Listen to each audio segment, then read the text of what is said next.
Good morning friends, ETA business school में आपका स्वागत करता हूं। फ्रेंड्स, एक बहुत ही इंपॉर्टेंट टॉपिक है इलियट वेव। इलियट वेव को समझना बहुत जरूरी है यदि आप स्टॉक मार्केट के अंदर काम कर रहे हैं, या फिर स्टॉक मार्केट के अंदर आप इन्वेस्टिंग कर रहे हैं, या स्टॉक मार्केट के अंदर आप लर्निंग कर रहे हैं। इलियट वेव एक ऐसी वेव है, एक ऐसा पैटर्न होता है वेव का, जिसमें हमें ट्रेंड का पता चलता है और हमें ये पता चलता है कि मार्केट किस तरफ जा रहा है। ठीक है। तो ये प्रेडिक्शंस के लिए बहुत ही इंपॉर्टेंट है, इसको समझना बहुत जरूरी है। आइए समझते हैं हम कि इलियट वेव क्या चीज है।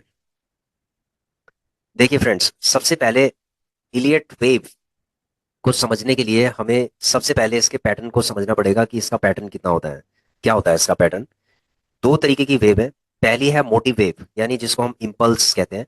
दूसरी है करेक्टिव वेव, जिसको हम जिग जैग तरीके से जो नीचे की तरफ आती है, यानी बेरिश मोड की तरफ जाती है। तो इम्पल्सिव के अंदर आपका जो ट्रेंड बनता है ये बनता है अप ट्रेंड। ठीक है। और करेक्टिव वेव के अंदर आपका जो ट्रेंड बनता है वो बनता है डाउन ट्रेंड, यानी कि बेरिश। ठीक है। तो यहाँ पर अभी आप देखेंगे कि इसके अंदर पांच वेव्स का एक पैटर्न बनता है इम्पल्सिव के अंदर, और इसके अंदर थ्री का, जिग जैग के अंदर आपका थ्री, करेक्टिव वेव के अंदर आपका थ्री का बनता है। तो आइए समझते हैं हम कैसे। देखिए, इसको थोड़ा और अच्छे तरीके से समझते हैं।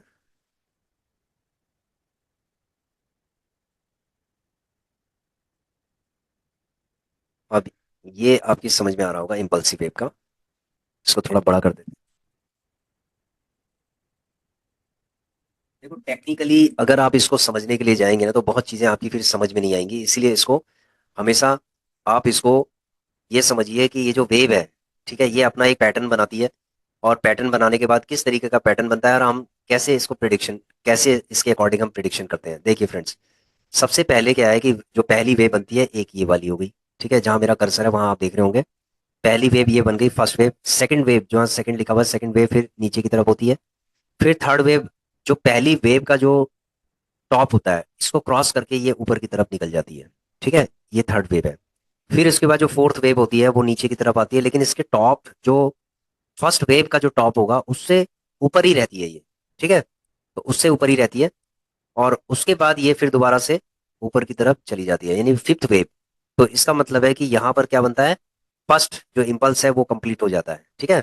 उसके बाद जब ये इम्पल्स कंप्लीट हो जाता है, ये वेव पूरी कंप्लीट हो गई है, पांच वेव का एक पैटर्न पूरा कंप्लीट होने के बाद, फिर उसके बाद ये करेक्टिव की तरफ जिगजैग बनाती है। जिगजैग कैसे, ये देखिए ए, यहाँ जो ए लिखा है इसका मतलब फर्स्ट वेव हो गई करेक्टिव की। फिर उसके बाद ये थोड़ा सा ऊपर की तरफ आती है, लेकिन ये इसको क्रॉस नहीं करेगी। जो ये इसका टॉप है, फिफ्थ वेव का जो टॉप होता है, इसको क्रॉस, ऊपर की तरफ क्रॉस नहीं करेगी ये। हो सकता है कि ऑलमोस्ट ही टच कर ले, लेकिन ये इसको क्रॉस नहीं करेगी ऊपर की तरफ। उसके बाद ये फिर नीचे की तरफ धड़ाम हो जाती है। यानी कि जो इसका लोअर, जो पहली वेव, यानी कि जो ए वेव है, वेव ए है। ठीक है, करेक्टिव की जो फर्स्ट वेव है ए, इसका जो डाउन होता है, जो बॉटम होता है, उसको ये तोड़कर ये जो तीसरी वेव है ये नीचे की तरफ चली जाती है। ठीक है, ये नीचे की तरफ चली जाती है और ये, इसको हम कहते हैं सी। तो यानी ए, बी और सी, यानी तीन वेव हो गई। ठीक है। तो ये आपको क्लैरिटी हो गई होगी कि ये जो इलियट वेव है इसी तरीके के पैटर्न बनाती है। तो हर बार ऐसे ही मार्केट के अंदर इस तरीके के पैटर्न बनते हैं। और पैटर्न बनते बनते बनते ये एक प्रॉपर तरीके से ट्रेंड इसके अकॉर्डिंग बनता चला जाता है। उस ट्रेंड को हमें समझना पड़ता है, उसके अकॉर्डिंग ही हम इन्वेस्टिंग करते हैं। तो यहाँ पर फ्रेंड्स, ये दोबारा से, ये जो ये वन है ये टू है, यानी कि एक पूरा वन एंड टू, ये पूरा साइकिल बन चुका है। ठीक है। तो उसके बाद फिर ये दोबारा से स्टार्ट हो रहा है। तो दोबारा से जब ये टू के बाद ये दोबारा से जब फर्स्ट बनेगी, फर्स्ट वेव बनेगी, तो आपने देखा होगा कि ये जो फिफ्थ वेव थी, ठीक है, इसका जो टॉप होता है इसको इसने तोड़ दिया है। ठीक है, ये ऑलमोस्ट या तो उसके आसपास होगी या तो उसको तोड़ देगी ऑलमोस्ट। ठीक है, इसने तोड़ दिया है। फिर उसके बाद सेम ये नीचे की तरफ बनाती है पैटर्न, फिर उसके बाद इसके टॉप को ये तोड़कर ऊपर चली जाती है। फिर उसके बाद ये दोबारा से नीचे का पैटर्न बनाती है, लेकिन इसके टॉप से हमेशा ऊपर ही रहेगी। और उसके बाद ये जो फिफ्थ वेव है इसके टॉप को ये तोड़ देती है। ठीक है, ऐसे करके फिर दोबारा से एक करेक्टिव करेक्टिव वेव्स का एक पैटर्न बनता है। और फिर दोबारा से ये इंपल्सिव वेव का पैटर्न बनता है, यानी कि करेक्टिव और इंपल्सिव वेव ये बनती चली जाएंगी। तो हम निफ्टी 20 का एक एग्जांपल ले लेते हैं। ये देखिए, ये आप देख रहे होंगे। ठीक है, अगर हम शुरू से चलेंगे यहाँ पर, यहाँ से सपोज यहाँ से चल लेते हैं हम। ये आप ये लगा लीजिए 2022 से हम चल रहे हैं, इस पैटर्न को समझते हैं। ठीक है, जैसे सपोज हम यहाँ से स्टार्ट करते हैं, तो अगर हम यहाँ से स्टार्ट करते हैं तो ये हो गया, ठीक है, फर्स्ट वेव। ये इसका हो गया करेक्टिव, ये इसका डाउन हो गया, फिर उसके बाद टॉप हो गया, ठीक है, फिर इसका डाउन हो गया, और फिर उसके बाद इसका टॉप हो गया, यहाँ यहाँ तक ये टॉप हो गया। तो first, second, third, fourth, fifth, अब आपने देखा होगा, ठीक है। इवन क्या है कि अगर आप देखेंगे तो फिफ्थ, यहाँ तक ये फिफ्थ बना हुआ है,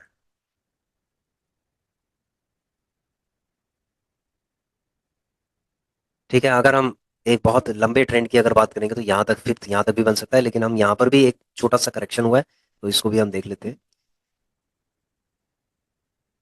ये जो पूरा जो पैटर्न बनाया है इसने, उसके बाद ये इसने यहाँ पर पैटर्न बनाया है, उसके बाद थोड़ा सा ऊपर की तरफ ही गया, इसने क्रॉस नहीं किया इसको, उसके बाद ये नीचे की तरफ आ गया। तो आप देख रहे होंगे, ये जो करेक्शंस किया है इसने, बहुत छोटे टाइम के लिए करेक्शन किया है इसने, बहुत बड़ा करेक्शन नहीं था यहाँ पर, ठीक है। उसके बाद जो पैटर्न बनता है, ये पैटर्न बना है, आगे का पैटर्न है,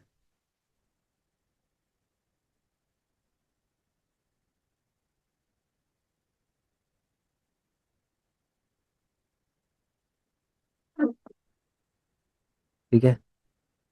उसके बाद ये पैटर्न बना, ये वे बनी है, ये वे बनी है, ये फिफ्थ वे बन गई है, ठीक है।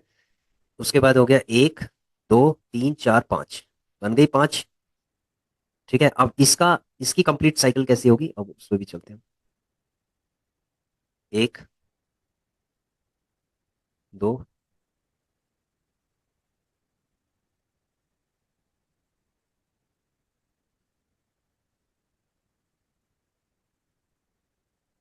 तीन।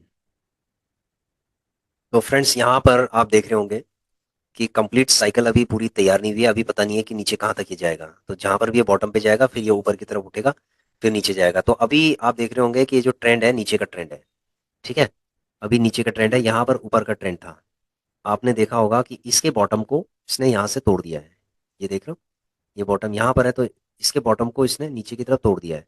तो अब क्या होगा कि इसके बाद ये थोड़ा बहुत ऊपर जाएगा, अगर ये इसके टॉप को अगर तोड़ देता है, ठीक है, इसके टॉप को, अगर इस वाली वेव्स के टॉप को अगर ये तोड़ देता है, आगे की तरफ यहाँ चला जाता है, अगर ये ऐसे चला जाता है, यहाँ ऐसे चला जाता है अगर, तो इसका मतलब है कि ट्रेंड इसका चेंज हो सकता है। और अगर ये मान ली जाए कि इसके टॉप को यहाँ पर, ये जो टॉप है, लाइन खींच देता हूँ मैं, अगर इसको ये नहीं तोड़ता है, और ये थोड़ा सा यहाँ से ही अगर ये मान लीजिए नीचे रिवर्स हो जाता है यहाँ से, तो इसका मतलब है कि अभी मार्केट बहुत ही नीचे जाने वाली है, और हो सकता है ये 230 के आसपास ये चला जाए, ठीक है। अभी जैसे निफ्टी का 250 के आसपास है, तो हो सकता है ये 20-30 पॉइंट और नीचे जा सकती है। तो ये जो पैटर्न है, ये प्रेडिक्ट कर रहा है कि मार्केट नीचे की तरफ कितना जा सकती है। देखिए 223 तक, 223 तक भी ये जा सकती है, ठीक है फ्रेंड्स। तो अब आपने देख लिया होगा कि इलियट वेव के थ्रू हम किस तरीके से प्रिडिक्शन कर सकते हैं। तो आप भी इसी तरीके से प्रिडिक्ट कर सकते हैं। आप जैसे सीपीएससी का है या पीएसयू बैंक 20 का है, उसका आप ले सकते हैं, सीपीएससी ईटीएफ, सीपीएससी ईटीएफ का भी आप कर सकते हैं। इसके अंदर भी आप वेव पैटर्न्स के हिसाब से आप देखिए कि ये कहाँ तक नीचे जा सकता है, ठीक है, उसको प्रेडिक्ट कीजिए कि ये मैक्सिमम ये नीचे कहाँ तक जा सकता है, ठीक है। और इलियट वेव अगर आप ऑब्जर्व करते हैं किसी भी चार्ट में, तो आपको समझ में आ जाएगा कि करेक्शंस ये कहाँ तक हो सकता है। आप प्रेडिक्ट कर सकते हैं कि ये कहाँ तक, इसका डेप्थ कहाँ तक है इसकी, ठीक है। तो जैसे हमने बताया था कि 230 उसकी डेप्थ है, निफ्टी 20 की डेप्थ है 230, सीपीएससी की कितनी है, ये आप एक बार अपनी ऑब्जर्वेशन के थ्रू आप बताइए कि इसकी डेप्थ कितनी हो सकती है, ठीक है। इलियट वेव के थ्रू आप बताइए कि कितनी इसकी डेप्थ हो सकती है, ये कमेंट करके आप हमें बताइएगा। तो फ्रेंड्स ऐसा है कि ईटीएफ वेव को समझना बहुत जरूरी है, बहुत ज्यादा टेक्निकली इसको समझने की जरूरत नहीं है, बहुत ज्यादा टेक्निकली, बहुत ज्यादा डेप्थ में कि आप इसके ऊपर पूरी रिसर्च कर रहे हैं। आप जस्ट पैटर्न्स आप देखिए, पैटर्न्स किस तरीके से बन रहे हैं, उन पैटर्न्स को आप ऑब्जर्व कीजिए और उसके हिसाब से प्रेडिक्ट कीजिए कि मार्केट कहाँ जा सकती है, यानी कि ये ट्रेंड को समझने के लिए बहुत जरूरी है। और यदि आप स्टॉक मार्केट के अंदर काम कर रहे हैं तो आपको इलियट वेव आना चाहिए, ठीक है, इसकी आपको नॉलेज होनी चाहिए। तो आशा करता हूँ कि आपको इलियट वेव का समझ में आ गया होगा कि किस तरीके से इलियट वेव बनती हैं, और इम्पल्सिव वेव और करेक्टिव वेव्स क्या होती हैं, पैटर्न्स किस तरीके से बनते हैं। पैटर्न्स के हिसाब से ही ट्रेंड का पता चलता है कि कौन सा ट्रेंड है, ठीक है, उसके हिसाब से ही आगे डिसीजन लिए जाते हैं इन्वेस्टिंग के। तो इलियट वेव के बेसिस पे भी बहुत सारे लोग इन्वेस्टिंग के डिसीजन लेते हैं, ठीक है, वो होल्ड करते हैं। करना भी इलियट वेव आपको सिखाता है कि आपको कब तक इसको होल्ड करना है और कब आपको आगे इन्वेस्टिंग करनी है। तो ये पूरा जो प्रेडिक्शन, जो पैटर्न होता है, ये पूरा प्रेडिक्शन आपको बता सकता है, ठीक है। और ज़्यादा नॉलेज के लिए आप, प्रैक्टिस के लिए आप क्या कर सकते हैं, जैसे सीपीएससी का आपने चार्ट देखा है, उसमें इलियट वेव बनाइए, पीएसयू बैंक भी इसमें बनाइए, जो जो ईटीएफ आपने लिए हुए हैं उसमें आप उसमें आप इलियट वेव के थ्रू प्रेडिक्ट कीजिए कि ये कहाँ तक जा सकता है। ठीक है friends, thanks for watching our video, please share, subscribe and like our channel. Thank you.